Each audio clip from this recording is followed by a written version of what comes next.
Hey everyone, welcome back. In this video, I'll be showing you guys how to sign up for the Remitly step by step. First, download and open the Remitly app from the official app store or visit the official Remitly website using your browser. Then, go ahead and click on the create a new profile option. Then, go ahead and choose your country. Next, once you're done choosing your country, click next. Then go ahead and tap email and then enter your email address and then create a strong password. Once you're done creating the password, confirm the password.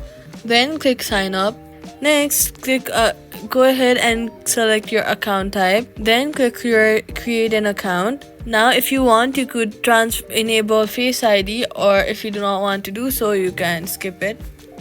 But it is good if you put an extra layer of protection. That's it. After all that, select your country and choose where you want to send money. Once your details are confirmed, your account will be created. That's it. You've successfully signed up for the Remitly. If this helped you, do not forget to subscribe for more easy guides.